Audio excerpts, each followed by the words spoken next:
what does it mean to seek a life that feels real, that feels authentic, in a world that's constantly trying to reshape women, right? This is the central question of the novel. How do you build a life for yourself that feels real, where the effort you expend feels meaningful and valuable? And that's the quest that Tara is on.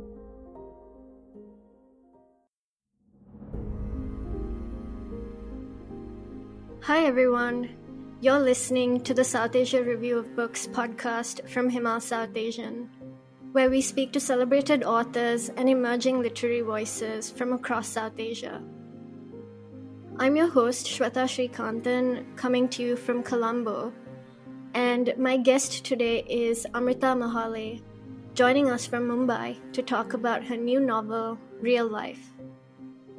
A quick note before we dive in. To make conversations like this possible, we rely on the support of our listeners like you. So please head over to our website at himalmag.com, where for just $5 a month, you can become a paying Himal patron to support our mission to give South Asian literature the spotlight it deserves.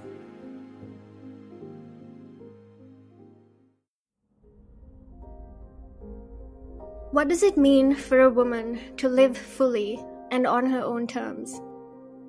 In Amrita Mahale's latest novel, Real Life, the wildlife biologist Tara disappears from a remote Himalayan valley, sending her best friend Mansi on a search to retrace her steps. Meanwhile, the prime suspect, Bhaskar, unravels a disturbing labyrinth of obsession and half-truths. Against a backdrop where technology, nature, caste, class, and the pursuit of freedom collide, Amrita's novel is a haunting exploration of love, loss, and friendship. In a world constantly pushing for conformity, Real Life is a story about the many ways women disappear from the world and sometimes from themselves. Amrita, welcome to the Southasia Review of Books podcast. Thank you, Shweta. Very happy to be here. Real Life is a literary mystery, but it's also a story about friendship, womanhood, freedom, and the unforeseen consequences of our choices. How did you balance the suspense of a mystery with these deeply personal and emotional themes? Did one grow out of the other, or did they develop alongside each other as the story took shape? When I started writing Real Life, I started with two objectives. One was to explore female rage, and two was to write a page turner. And this is a trick I've learned from one of my literary heroes, Elena Ferrante. She talks about how she's open to using every trick, every device in the book to grab a reader's attention. And then once she has the reader's attention, she likes to engage with it on her terms and not pander to the reader's attention. So this was a modest attempt to do the same. And the novel is arranged in three sections. And we open with Mansi's section. And the book starts with, a very emotional voice. And it's almost so operatic in its emotional register, Mansi's section. This was very deliberate. And I also decided to make every little chapter end on a bit of a cliffhanger. And I wanted to make the reader, keep turning pages and get fully invested in the story, in the setting. And then the novel slows down and it takes on more serious themes. It becomes more philosophical. It becomes more discursive. And yeah, I hope I have done justice to what I set out to do. Absolutely, Amrita. And it's been 7 years since your excellent debut, Milk Teeth, which was widely praised for its nuanced exploration of, again, friendship, but also the changing face of a city. It was also so wonderful to hear that your first ever published short story, The Lift, appeared in Himal's pages almost a decade ago. But with Real Life, you've stepped into a different genre. Looking back, how do you feel your writing has evolved over these years? Were there particular challenges from your first novel and early writing that shaped how you approach real life? Milk Teeth was a very different novel. It was a coming of age story. It was a breezy slice of life novel, and it did take on some serious themes. But my attempt there was to capture a very particular moment in India's history, and to understand what it might have been to be young in a world that's continuously changing in every way, right? In a world, in a country, in a city that was changing in many ways. Real life is a more personal, more intense story. I mean, I don't think this would have been a good first novel. I think it required more confidence to attempt something like this. I have taken more risks as a writer.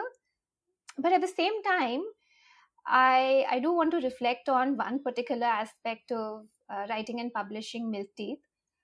So after I finished what must have been the second or third draft of Milk Teeth, I started pitching it to agents. And I got so many rejections. I think I wrote to 16 or 20 agents, and all of them rejected me. And there were some patterns in the rejection letters I was receiving. You know, agents commended the voice, the writing, the characters. But a very common complaint was that there was no plot, and there was no real story and nothing to hold the reader's attention. And when I was going through all these rejections, I remember thinking in a moment of frustration, my next novel will be completely different. It'll be set in a fictional place. It'll be a murder mystery. It'll be a page turner. I mean, of course, revenge is not motivation enough to spend 5 or 6 years writing a novel. So real life also came from a much deeper place inside me. But it's really funny that what was going on in my head, you know, in this deep dark period of rejection, also ended up coming true in some ways. So I mean, the decision to write a page turner did come from the challenges of getting Milk Teeth published. That's kind of made me curious what genre you're hoping to explore in your upcoming future novels. I don't know. I haven't started working on anything next, but I know that it will explore the lives of women. It will explore women and work, because that seems to be a common theme in both of my novels. And I also love to explore the ways in which technology shapes the lived experiences of women. So maybe some of that as well. But let's see. Looking forward to it. And I'd also love to talk about the setting of the novel. You place the story in a fictional Himalayan town that was a quiet haven for backpackers and is slowly being reshaped somewhat by tourism. That landscape also becomes a way of thinking about time and the impermanence of tragedy. How did you approach capturing this sense of a place in flux, balancing its natural beauty on one side with the social and cultural shifts taking place there? And in what ways did the environment shape Mansi's search for Tara and the emotional landscape you set for the rest of the narrative? So the novel is set in a fictional town called Jora, which is in the Mahamaya Valley. So this is loosely based on Parvati Valley in Himachal Pradesh in India. And Jora itself is very loosely based on a town called Kasol. I wrapped up writing Milk Teeth in Parvati Valley 7 years ago. In the summer of 2018, I spent about a week in this little village called Kalga, which is a beautiful village full of apple orchards. And it's about an hour from the main backpacker hub of Kasol, so it's a lot less crowded as well. I think I spent half my time writing and the other half eavesdropping on conversations. And I find the backpacker culture in Himachal Pradesh, many other parts of the country as well, really fascinating. And there is this very interesting dichotomy between tourists and travelers. but in many ways they're not very different in in the impact that they leave behind on a place that they visit. The mountains are breathtaking, and there is a current of mystery and danger in the air, because of the presence of all these backpackers, and how freely available drugs are. So it's easy to believe, in these backpacker towns, that one is always on the verge of a spiritual or personal breakthrough, right? So that aspect of this fictional geography, the Mahamaya Valley, Jora, was really interesting to me. And I think the novel needed a setting that was both vast and intimate, intense and quiet, because the novel itself, straddles both these moods, this entire spectrum of being. And each character, so the novel has three main characters: Mansi, Bhaskar, and Tara. Each of the characters is in the mountains seeking a form of escape. Right? One of them may be escaping, domesticity. Somebody else is escaping rejection, humiliation. So they're all seeking different forms of escape. And I mean, the Himalayas are majestic in a way that makes it easy to imagine other futures. And for each of the characters, that felt important, to be in a place where they could imagine a different outcome, a different trajectory for themselves. And I think the mountains also allowed me to, make the inner landscapes of each of the characters feel more exposed. And in a place like that, it's hard to hide from yourself. So yeah, it was the perfect setting for the novel.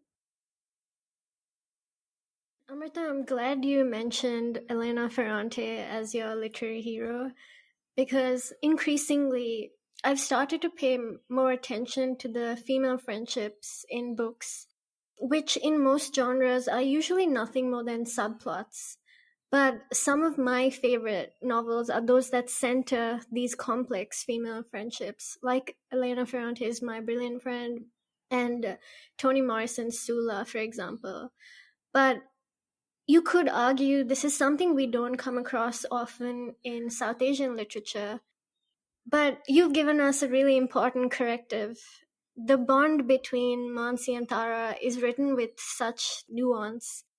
You capture both the purity and intensity of the childhood friendship so beautifully in the novel. In the parts where Mansi remembers how their friendship began and the differences in how they experience things like courage, shame, or anger, there's a real sensitivity to how you've conveyed these emotions.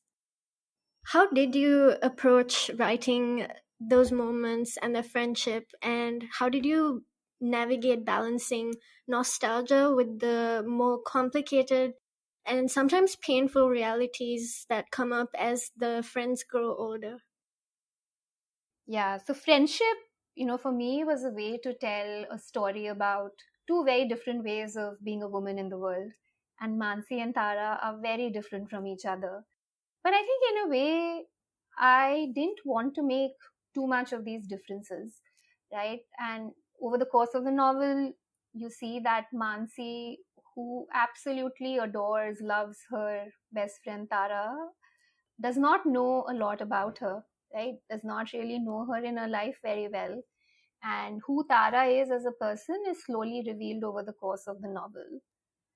But the reason their friendship is the heart of the novel is because, in some ways, the novel is not about, how similar or how different two people are. It's not about whether you can ever know another person perfectly, but it's about the distance you're willing to go to get to know the other person. And in a way, that's the journey that Mansi traverses, right? In a way, I mean, I don't think there is a word for it in literature. It is a hero's journey of sorts, where Mansi goes out to figure out who her friend was and to find her in every sense of the word. So I thought there was something very beautiful about a friend's quest to find a missing woman. And I think another interesting thing about childhood friendships is that you literally watch each other grow up. So you're a witness to the other person's life. And you can see the becoming of a person through the eyes of another person. I got the same question even when Milk Teeth was released, about nostalgia. And Milk Teeth also has lots of very fond accounts of the 70s and 80s and growing up in India before the internet. And so does this novel. It's set maybe 20 years after Milk Teeth, but there are lots of very fond accounts of what childhood in India was like in the 80s and 90s. But in both novels, I did not want to peddle nostalgia. I didn't want to rob childhood of joy, but I also wanted to look under the hood of nostalgia and try and find the codes and structures that govern lives that may not have been very obvious to the person reminiscing because they were too young to see those codes and structures when they were going through their childhoods. But speaking of female friendship, another reason why this topic is very close to my heart is because of the work I do. I work in maternal and child health, and I spend a lot of time talking to women, learning from women from backgrounds very different from my own. And I try to understand how they access information, how they make decisions about their health, how they exercise agency. And what's really struck me in my years of fieldwork is that very few women in India and probably all over South Asia actually have friends, and especially married women. And it's very hard for women to sustain friendships for various reasons. The most important one being that women often move after marriage. They don't have phones, or if they have phones, they have gatekeepers who monitor, supervise, their use of technology. So it's very hard to sustain friendships. But what I've also seen in my work is that women who manage to keep in touch with friends, who manage to maintain their friendships, are also very empowered in other aspects of their lives. They are the ones who are proactively seeking information for themselves, looking for better opportunities for themselves, the ones who manage to negotiate more space within the household. And it's hard to say which is cause and which is effect, because our female friends show us different ways of being in the world. They teach us how to take up space, how to challenge power. And in some ways, I think that's what the patriarchy is afraid of. So female friendship is interesting to me as a writer for many reasons. The novel also doesn't shy away from caste and class dynamics, whether through the conversations between Mansi and Tara or their interactions with other characters like Sid, Bhaskar, and their families. There's a part where Tara calls Mansi out for her fantasy of a working class life without the taint of caste.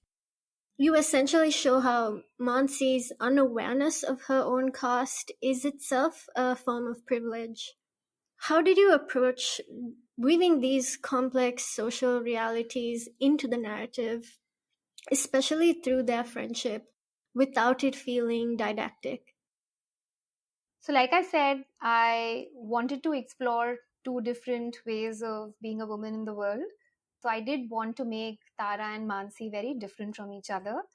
And the differences also extend to their class and caste locations. Mansi comes from a upper caste, upper middle class household. And Tara's mother cooks in people's homes. Her father's a driver.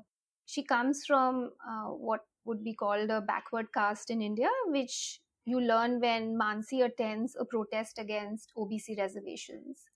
And in Mansi's section, you see where she comes from, and you see how that shapes her as a person.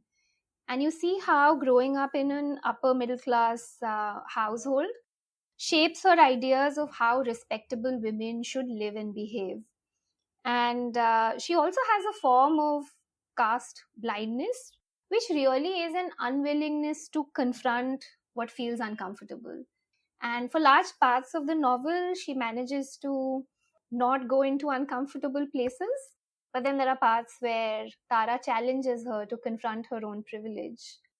And you see the same in Bhaskar's section as well, where you see how his family shapes who he is, and how the love he receives from his parents at a very young age cements his conception of who he is and his place in the world. So when you get to Tara's section, it's fair for the reader to assume that you will get to see a lot of Tara's home life as well. But it was a conscious decision on my part to not go into Tara's family life much, but to get to know her through her intellectual life, her spiritual life. I wanted to subvert reader expectations a little bit.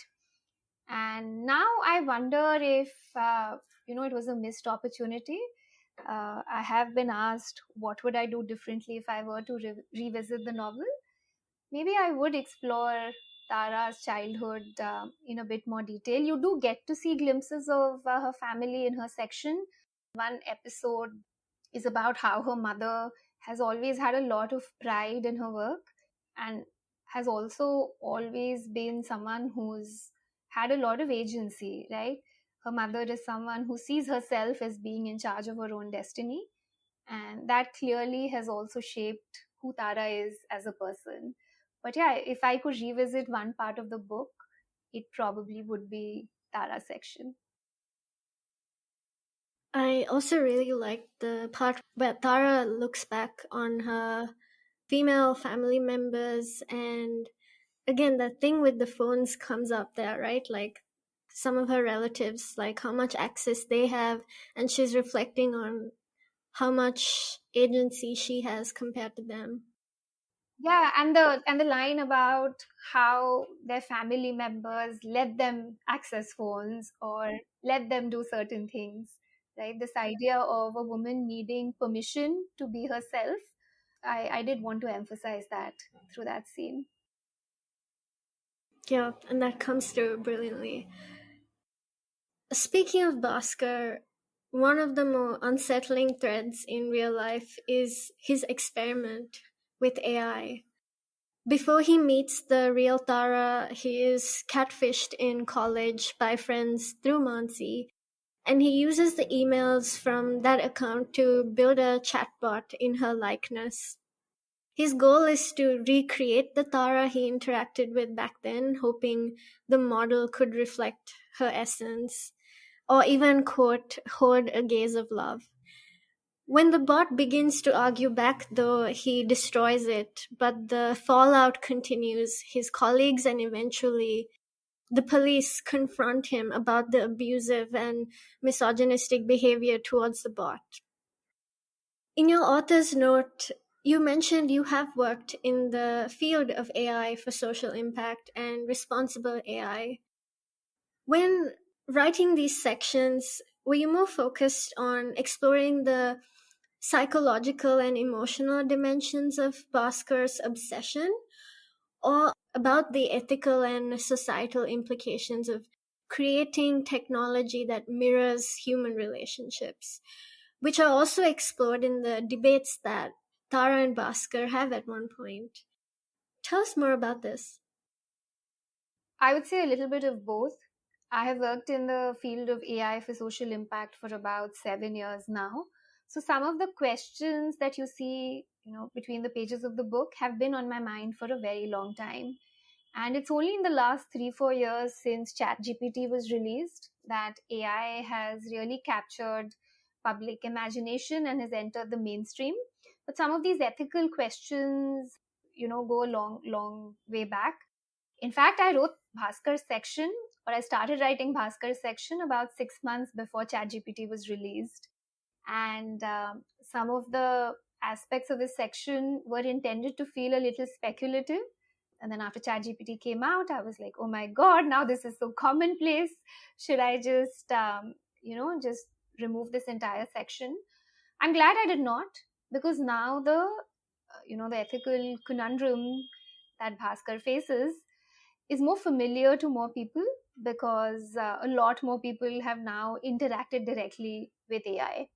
So Bhaskar, as you mentioned, is an AI researcher. He works at a lab that could very well be OpenAI, and he's a lonely and wounded man. And he turns to AI to make a companion for himself. And we are in the middle of a loneliness epidemic, and OpenAI released some numbers last year, and AI companions were the top use case for ChatGPT.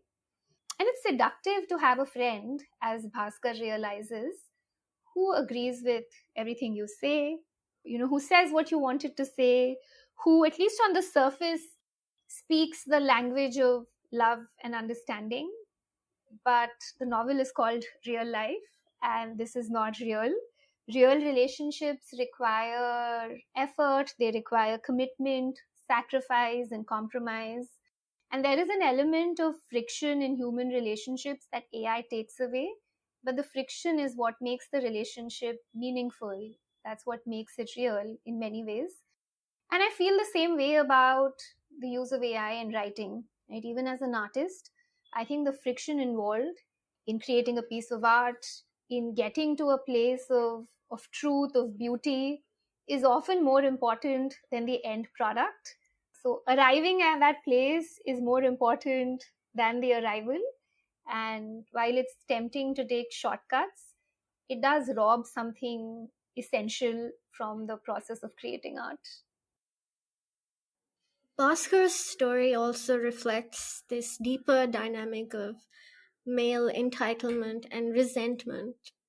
The novel shows how men who once held status as a birthright almost can feel threatened by various social changes, and how that imagined sense of loss can feed into extreme ideologies like the incel movement. Tara even calls him an incel during an argument. Reading that second section through his point of view and hearing his various justifications is also so deeply unsettling. And I think your intended effect comes through really powerfully there. In writing Bhaskar, how did you approach portraying these like currents of rage, male loneliness, and perceived victimhood? And what were you hoping readers would take away about how misogyny intersects with technology, power, and intimacy? That's a very insightful question. Bhaskar's section was the hardest for me to write, and Bhaskar's character was somebody who gave me a lot of trouble and many sleepless nights. He's a character who's very familiar to me. I'm an engineer by training. I spent 4 years in engineering college, 2 years in grad school. I spent many years working in Silicon Valley. So Bhaskar as an archetype is somebody I have met in many forms. I have many colleagues, friends, some professors who are a lot like Bhaskar. But at the same time, I did not want to, even though he was very familiar to me, I did not want to either condemn him as a misogynist, as a chauvinist, nor did I want to justify his actions. I wanted to follow along without judgment, or to see how a person like him views the world. And terrible things happen to Bhaskar. He is the victim of a pretty horrible prank in college, and even later, often the punishment he is given in some ways does not match the actions that called for the punishment. But what's interesting is that at every stage, whenever he feels like he's been wronged, he tends to lash out at the women in his orbit. And he either forgives or pays no attention to the men involved. And through Bhaskar's character, I was hoping to explore how men are taught by the world that women owe them attention, affection, control, and what happens when they feel like they're denied that, and they turn bitter, angry, cruel, and that's exactly what Bhaskar does. And I wanted to see how this culture of entitlement and victimhood then takes on the form of misogyny, and that's how misogyny propagates in online spaces as well. But like I said, I did not want to label him a chauvinist or a misogynist. So I did want the reader to feel empathy for him. But at the same time, he's somebody who is not self aware at all. He's someone who's very self justifying. So I wanted the reader to be also, aware of the gaps in how Bhaskar views himself. And I completely see that, because Bhaskar comes across as such a layered character, because even Tara, she reflects on how he was so easy to talk to. He would actually listen to what she had to say, as opposed to like the others she had encountered, right? Like, she could hold an argument with him where he's not just trying to like prove a point. And those layers add so much complexity to him. And yeah, it's very interesting to also view him parallel to characters like Sid and Sid's father, for example. It's all very interesting. Yeah, Bhaskar is what, like the internet culture would call a nice guy TM. He is a nice guy in some ways. He is a good listener, he's a good conversationalist. He's happy to lose an argument to Tara occasionally. That doesn't mean she needs to fall in love with him. She doesn't owe him her loyalty and her heart just because he's nice to her. And that's something he fails to see. And Amrita, without giving too much away, towards the end of the book, there's a striking mix of surrender, clarity, and something almost transcendent.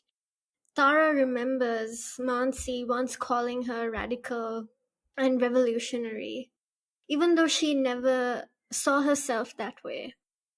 The passage suggests that being radical isn't about ideology, but about being able to see beyond the familiar and finding what feels authentic and real in her own life. And she has this like really interesting realization towards the end. And what did you hope this particular thread in the book, and its ending especially, would hold for readers, both about Tara and the choices she's made up to that point? Yeah, the section that you mentioned is one of the most powerful sections of the novel, if I may say so myself.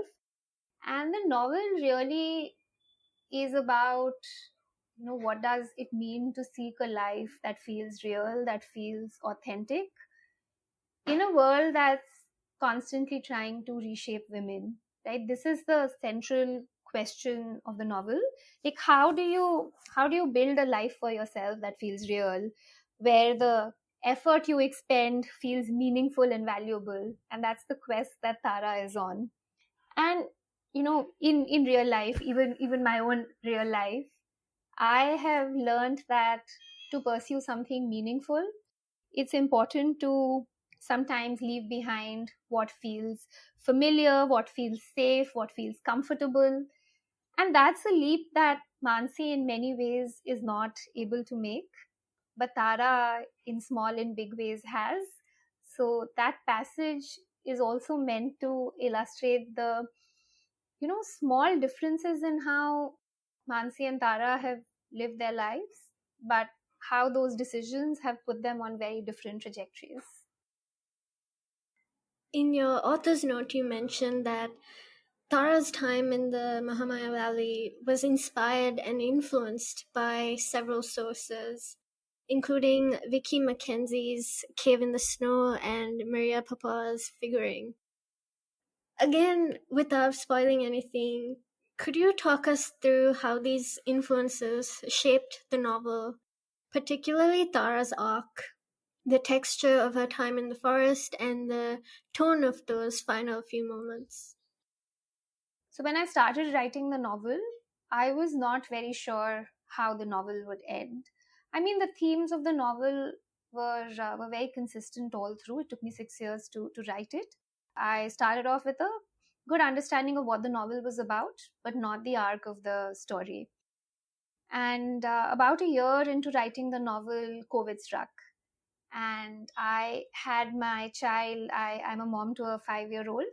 So my son was born 3 months into COVID. And the year that followed was one of the hardest of my life.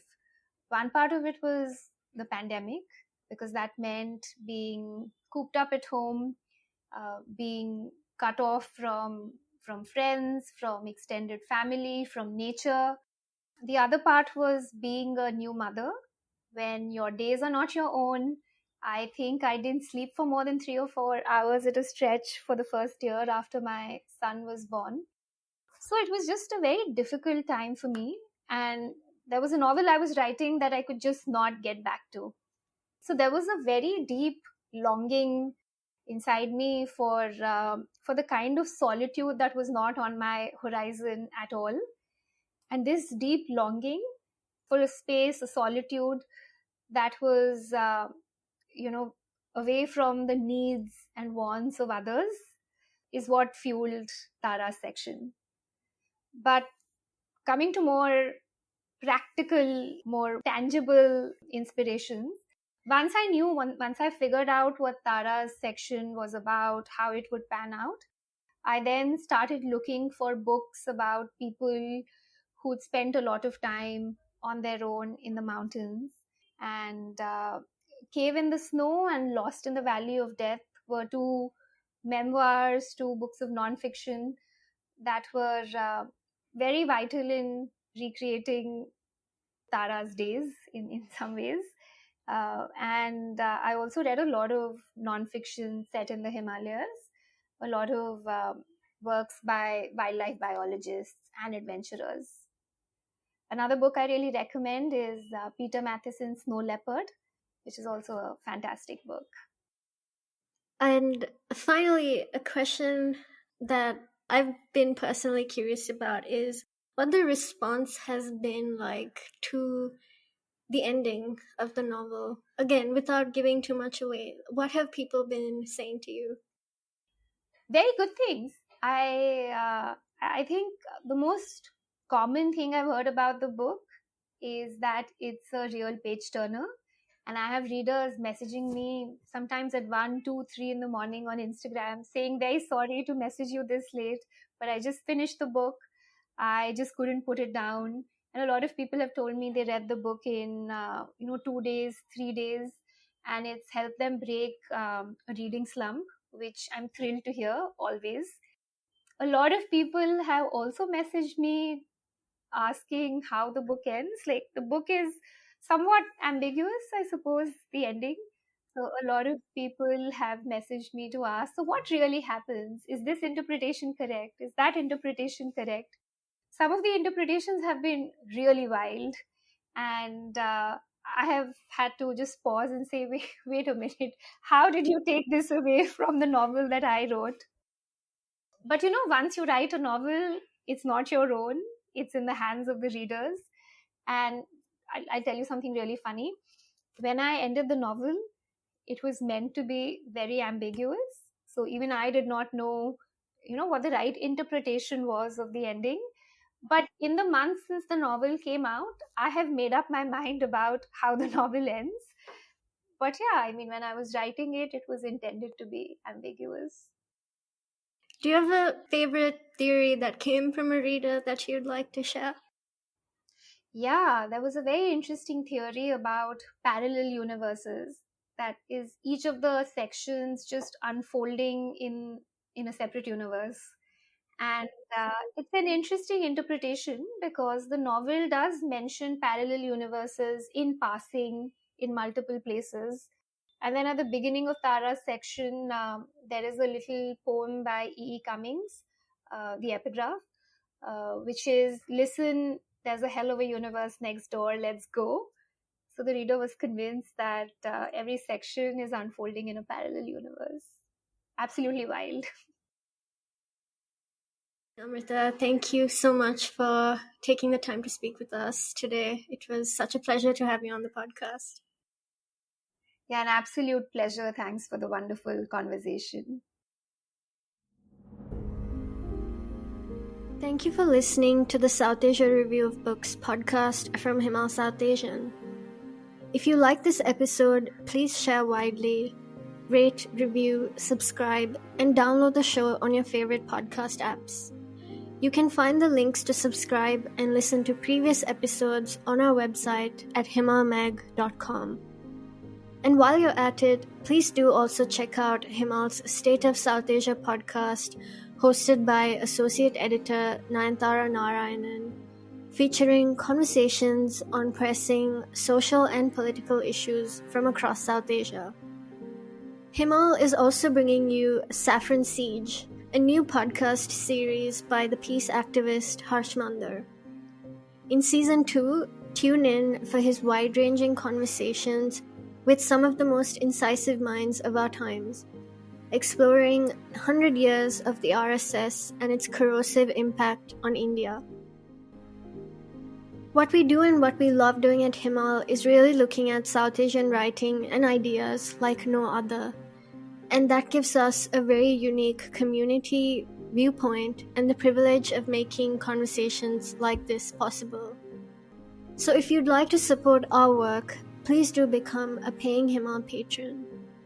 We have a great program with lots of perks, and we'll welcome you to a fantastic Southasia Review of Books community. Thanks again, and until next time.